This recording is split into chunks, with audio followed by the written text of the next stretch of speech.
So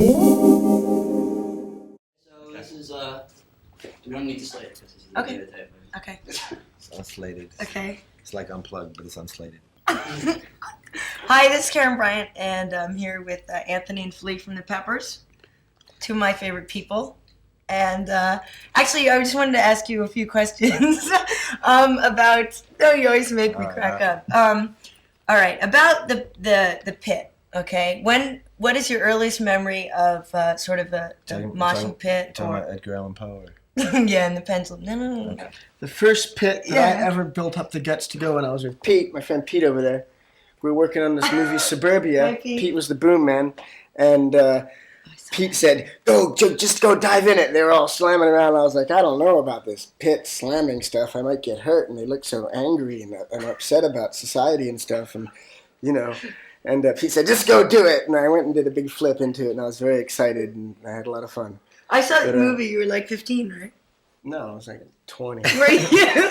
The first pit that I ever encountered was at a Mariah Carey show, and it was probably the last pit I'll ever go into because it was rough. Mm-hmm. That's rough. I mean, when you're dealing with someone hardcore like Mariah Carey, you just got to look out because, I mean, you never know when she's going to dive into the crowd and beat your head into a bloody pulp. Yeah, well, So plus, it's I important mean, to look at out. Mariah, also, there's that whole skinhead faction. Exactly. Yeah. Exactly. I mean, Yeah, do you well, find she's a skinhead too. Yeah. She tries to conceal it with that wig. it's a wig. do you find that the skins make a more vicious pit than others? We have not lately been. I mean, there are skins, and then there are Nazi disgusting humans, right? With the skinheads, and sometimes there are peaceful skins, and then there are non-peaceful skins, and we don't really attract the non-peaceful skins these days. I think they're getting the message, that we're perpetrators of goodness and equality and stuff like this, and so they just kind of stay away.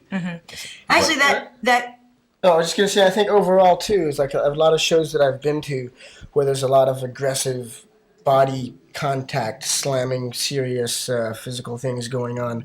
The situation of our shows usually seems to be a lot more fun and positive, and it's not about like taking somebody out or hurting somebody. It's about people having a good time and letting the music move them.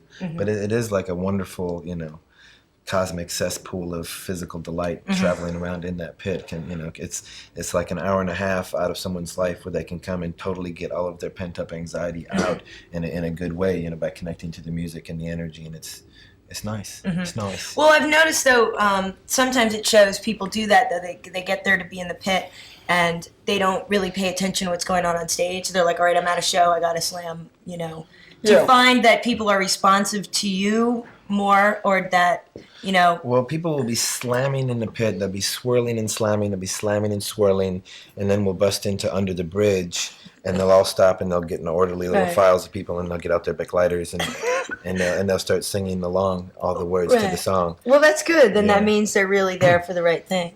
But this is kind of a thing that I've noticed myself being black. If you haven't noticed that, You're kind of a caramel color, really. I am actually. Half Jamaican and all that. But I've noticed, in theory, your music is kind of black and white. Do you know what I mean? But it's got a lot more going on. It's got rap and funk and why do you think that your audience is still primarily white? We actually, as a band, have no theory. We used to have a theory, but the Berklee College of Music borrowed our theory once, and they have yet to give it back. So we're actually a band without theory at this point in time. The music that we play is for everybody, and it's not like we definitely don't try to target any particular audience. We want everybody to come to our shows from all races and all sexual preferences and all, ideological schools of being. But, I guess I didn't really know if you had a theory. It's just something I noticed. No, we just, we grew up in a world where... I counted the other night there were 3 other black folk at the show. At our show? Yeah. That's kind of you might have missed depressing. a couple. Whatever it's going to be, it's going to be. Like I said, we play for everybody, and I wish that, that the entire, every black person in all of New York would come to the show tonight. But, that's not going to happen. Right. Dinkins? What? Dinkins? Dinkins? Dinkins. Mayor Dinkins? Mayor Dinkins. Yeah. Right. He'll be there. He's actually doing it. Dinkins and I are singing a little Frank Sinatra duet tonight.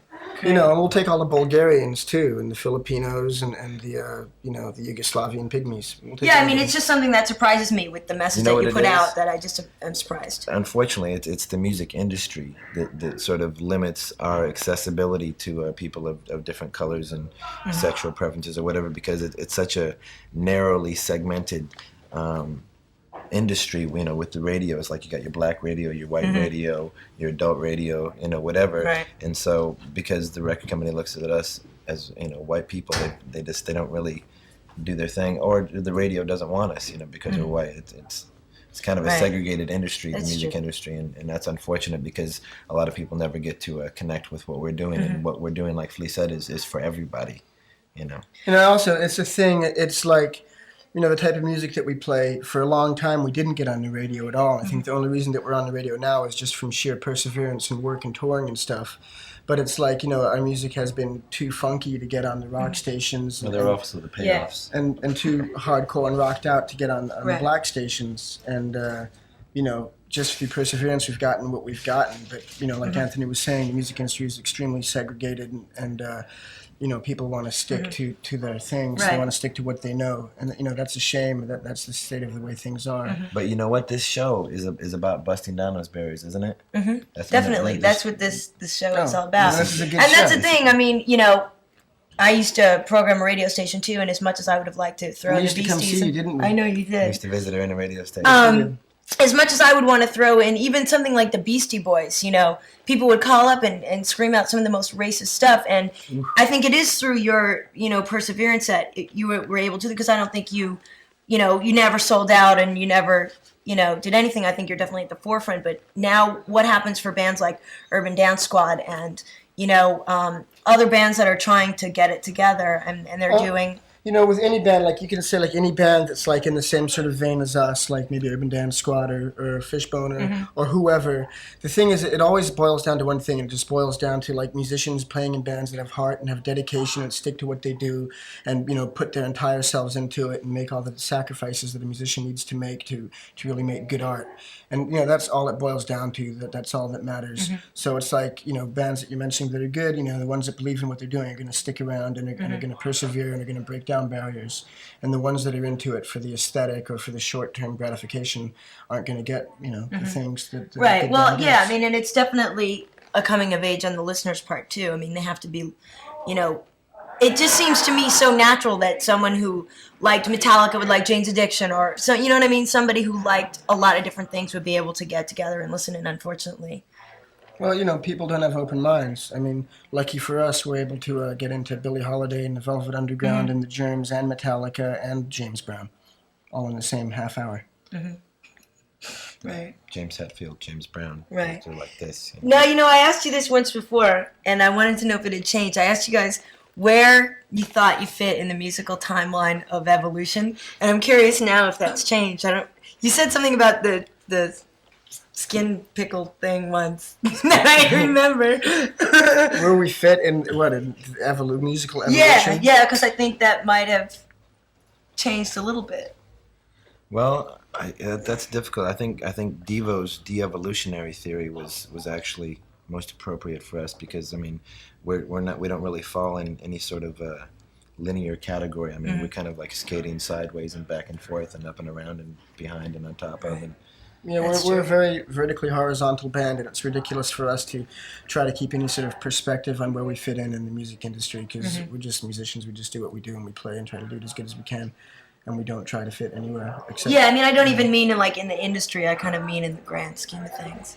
I think in the grand scheme, we just want our heads to fit well into our pillows at night and go to bed like with the peace, knowing that we tried our hardest to play beautiful music. right. Right, mate. Okay. But the pickled skin thing sounds great. I don't know what it was, but I Must have been remember. genius. It was. It's just embarrassing to say it. But other things that we wanted to just get to know. How do you guys feel about quote unquote alternative music now? Do you think it's getting better? Do you think there's too many labels pumping out too much crap? I mean, when you see something like Nirvana, which is a huge success story, it's already gold in only a couple weeks, and you guys have got a gold record already behind you, and this one is going to be huge. It's already gold. Oh, sorry, I didn't get my copy of my well, gold yeah, record. well, Wait, yet. she said we won't go again? No, I said it was going to be huge. Anyway. That was gold. That was gold. before Well, it came I out. didn't get my gold one. That's why. But I think it just like goes back to what I was just saying. It's like, you can put any label on it that you want. If people are making good music, they're making good music. To me, like when I think about like categories of music and someone says alternative music, I mean, I guess that's what we fit into because we don't sound like Bon Jovi or we don't sound like Belle Biv DeVoe. But, at the same time, it's like I think of alternative music and I think, oh, well, that means there's either a girl in the band or they're from England and they have funny little haircuts, Well, yeah, I mean, I think for a long time it was just that. It was named that because it didn't fit into any other kind of radio station.